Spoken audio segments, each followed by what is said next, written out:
Kami dari kelompok 7 akan menjelaskan tentang pengesahan RUU Minerba terhadap keamanan energi Indonesia dalam perspektif Green Theory. Saya Trisna Rahayu, saya akan menjelaskan tentang fakta bahwa negara Indonesia memiliki sumber daya alam yang sangat berlimpah. Salah satunya adalah mineral dan batu bara. Mineral dan batu bara dapat mensejahterakan rakyat Indonesia karena berpotensi besar dalam meningkatkan perekonomian nasional Indonesia dan dapat menarik minat negara-negara asing untuk berinvestasi dalam pengelolaannya. Maka dari itu, dibutuhkan naungan kebijakan dalam mengelola mineral dan batu bara supaya keamanan energi, ketersediaan sumber daya alam khususnya mineral dan batu bara dapat dikelola dengan baik dan dimanfaatkan dalam jangka waktu yang panjang. Sebenarnya aturan mengenai mineral dan batu bara ini sudah ada sejak zaman koloni hingga lahirlah Undang-Undang Nomor 4 Tahun 2009 mengenai pertambangan mineral dan batu bara, dan kini revisi Undang-Undang Nomor 4 Tahun 2009 telah disahkan oleh DPR beserta jajaran pemerintah pada bulan Mei 2020. Ini menjadi hal yang sangat menarik karena pengesahan RUU Minerba ini di tengah pandemi corona yang menyebabkan krisis di berbagai sektor. Banyak respon masyarakat yang timbul karena masyarakat berpikir apakah ada urgensi dari pemerintah hingga mengesahkan ini di tengah krisis yang terjadi. Namun banyak juga masyarakat yang berharap besar bahwa revisi undang-undang ini dapat memajukan ekonomi Indonesia yang saat ini sedang terpundur. Namun banyak juga kritik yang timbul karena bila dibedah lagi pasal-pasal dalam revisi Undang-Undang Nomor 4 ini tahun 2009 ini banyak berbenturan dengan pasal-pasal undang-undang lain dan dianggap sangat eksploitatif, sangat tidak memperdulikan dampak bagi nyawa masyarakat yang berada di sekitar pertambangan dan dampak terhadap ancaman lingkungan. Kemudian kami akan menjelaskan apakah RUU Minerba ini telah efektif untuk menjaga keamanan energi dan apakah akan memberikan keuntungan yang besar bagi Indonesia. Kami akan mengkajinya dalam perspektif Green Theory. Adapun urgensi dari RUU Minerba, yang pertama adalah terdapat ketentuan yang tidak dapat dilaksanakan atau mengalami kendala dalam Undang-Undang Nomor 4 Tahun 2009. Yang pertama, masih terdapat permasalahan lintas sektor yang belum dapat terselesaikan, seperti contoh tumpang tindih perizinan pertambangan dengan kehutanan, pertambangan dengan kelautan, dan perindustrian. Kemudian poin selanjutnya, perlu mengatur bentuk pengusahaan batuan skala kecil dan untuk keperluan tertentu. Selanjutnya, perlu pengaturan terkait penyesuaian keberlanjutan operasi kontrak menjadi izin. Yang nomor 2, perlu penyesuaian dengan Undang-Undang Nomor 3 2014 terkait kewenangan pengelolaan pertambangan, di mana di sana ada penyerahan kewenangan pengelolaan pertambangan dari kabupaten kota menjadi ke provinsi dan ke pusat. Selanjutnya, penghapusan luas minimum izin usaha atau WIUP. Yang ketiga, perbaikan kebijakan dan tata kelola pertambangan mineral dan batu bara. Seperti yang kita ketahui, eksplorasi saat ini kurang dan budget eksplorasi di dunia yang masuk ke Indonesia sangat kecil. Maka kita perlu peningkatan kegiatan eksplorasi untuk mendorong peningkatan penemuan deposit minerba. Kemudian yang selanjutnya adalah penguatan peran BUMN dalam pengelolaan pertambangan mineral dan batu bara. Ini adalah salah satu cara untuk memberikan privilege pada BUMN. Berikutnya akan ada penyempurnaan tata kelola pertambangan minerba nasional, dan yang paling penting adalah akan ada sanksi tegas pidana bagi perusahaan yang tidak melaksanakan reklamasi pasca tambang. RUU Minerba yang sebelumnya disahkan pada tahun 2009 yang lalu telah direvisi dan sudah disahkan oleh DPR RI menjadi undang-undang dalam gelaran sidang paripurna.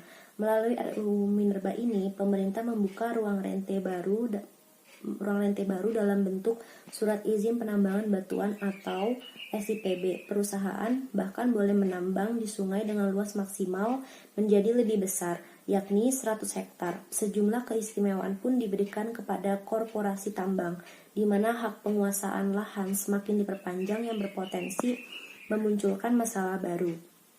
UU Minerba pasal 169A ayat 1 KK dan PKP 2B sebagaimana dimaksud pada pasal 169 diberikan jaminan perpanjangan menjadi IUPK sebagai kelanjutan operasi kontrak atau perjanjian dengan memenuhi ketentuan. Melalui pasal tersebut, pemegang KK dan PKP 2B yang belum memperoleh perpanjangan dapat mendapatkan 2 kali perpanjangan dalam bentuk izin usaha pertambangan khusus atau IUPK masing-masing paling lama selama 10 tahun. Saat ini Indonesia hanya punya 3,5% dari total cadangan batu bara terbukti di dunia. Produksi dan penjualan batu bara nasional terus menunjukkan peningkatan sejak 2016 hingga 2019.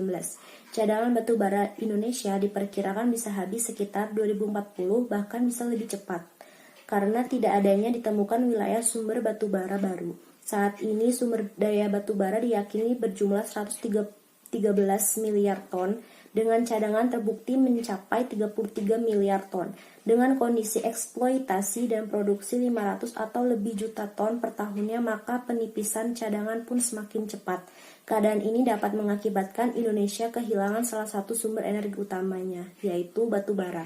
Terlebih dengan berbagai kemudahan yang didapatkan pelaku perusahaan tambang, maka juga akan sangat dipastikan bahwa batu bara di Indonesia akan mengalami eksploitasi besar-besaran. Dapat berbagai keuntungan dan kerugian dari pengesahan RUU Minerba. Namun sebenarnya keuntungan ini justru sekaligus menjadi kerugian bagi pihak lain dan begitu pula sebaliknya. Dapat dikatakan bahwa RUU ini dianggap hanya melayani oligarki. Yang pertama adalah adanya penyederhanaan izin atau debirokratisasi pada pasal 1 ayat 8 dan 9. RUU ini berisikan penghapusan dualisme izin usaha pertambangan atau IUP di wilayah eksplorasi dan operasi. Akibat dari perubahan ini membuat operasi produksi dan aktivitas eksplorasi dapat dilakukan hanya dengan 1 kali izin saja. Hal ini juga memudahkan bagi pemilik tambang untuk memperpanjang kontrak kepemilikan seperti pada pasal 47E dan 47G. Pasal ini pun menjadi musuh pemerintah daerah karena adanya penghapusan pasal mengenai kewenangan daerah terhadap kegiatan tambang. Campur tangan pemerintah daerah benar-benar direbut, dapat dilihat dengan dihapusnya 2 pasal, yaitu pasal 7 yaitu kewenangan pemerintah provinsi dan pasal 8 untuk kewenangan pemerintah kabupaten kota. Namun pemerintah provinsi mendapatkan hasil dari kegiatan pertambangan sebesar 1,5%, meningkat dari sebelumnya yang hanya 1%. Banyak kekhawatiran yang dirasakan oleh masyarakat akibat dari pengesahan RUU Minerba.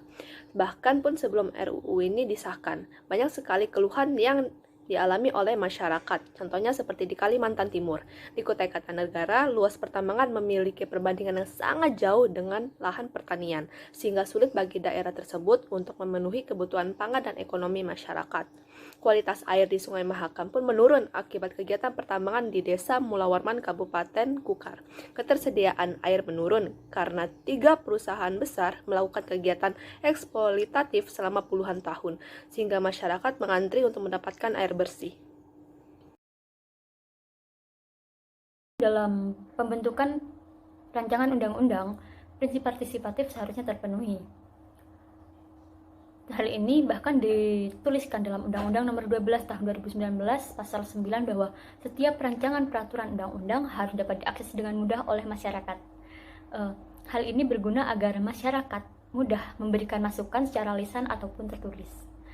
Namun, prinsip partisipatif dan keterbukaan akses atas informasi dilanggar oleh DPR, sehingga pada bulan Juli sampai September menyebabkan protes yang kian masif di Indonesia. RUU Minerba ini tentu menjadi kontroversi di kalangan masyarakat, utamanya mahasiswa. Pada saat itu mahasiswa melakukan aksi, demonstran turun ke jalan, tidak hanya di pusat bahkan juga di daerah.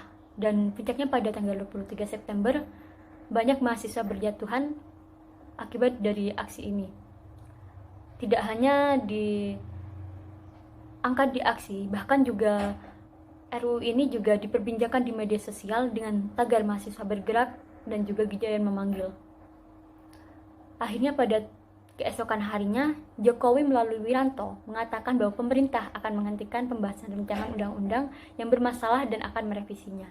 Tidak hanya dalam aksi ataupun media sosial, bahkan LSM Jaringan Advokasi Tambang menempuh jalur formal untuk mengkritisi rancangan undang-undang ini. Dari revisi Undang-Undang Minerba ada sejumlah aspek yang diatur, dari kewenangan pengolahan dan perizinan terkait penguasaan minerba, perpanjangan izin operasi, pengaturan terhadap izin pertambangan rakyat, dan aspek lingkungan reklamasi pasca tambang, revitalisasi, meningkatkan nilai tambah, revisi Undang-Undang Minerba ini juga diklaim memperkuat BUMN. Dalam teori Grant sendiri membahas tentang masalah lingkungan terhadap ekosistem alam, di mana politik hijau ini berpendapat bahwa perluasan ekonomi dan pertumbuhan populasi manusia telah menghasilkan suatu keadaan krisis yang saling berhubungan satu sama lain antara manusia maupun keadaan lingkungan. Akibatnya, dari kerusakan yang diperbuat oleh manusia membuat sumber daya alam cepat habis, serta teknologi pun belum berhasil memberikan langkah penyelesaian yang efektif. Jika dibiarkan terus-menerus akan mengakibatkan degradasi lingkungan secara global yang tidak hanya mengancam negara, melainkan mengancam manusia maupun lingkungan secara keseluruhan. Dari isi Undang-Undang Minerba yang disahkan dirasa hanya menguntungkan bagi perusahaan batubara, serta pemerintah memberikan kelonggaran terhadap perusahaan batubara yang memberi dampak kerusakan dari alam pada alam, dari sumber alam yang diambil dan terus digali tanpa adanya upaya pemulihan dari yang diambil. Setelah dampak dari pengolahan sumber daya alam berupa tambang batubara memiliki risiko tinggi terhadap perubahan ekosistem yang berdampak terhadap lingkungan. Risiko kerusakan yang didapat tidak hanya pada lingkungan, namun juga pada makhluk hidup sekitar yang semakin besar. Terlebih, kenyataan yang terjadi penambangan batubara yang dilakukan dengan sistem dan metode pertambangan secara terbuka. Undang-Undang Minerba menjadi sebuah kajian yang sangat menarik karena sebagaimana kita ketahui, negara-negara di dunia telah menyepakati akan adanya upaya dalam menjaga sebuah kekayaan sumber daya alamnya.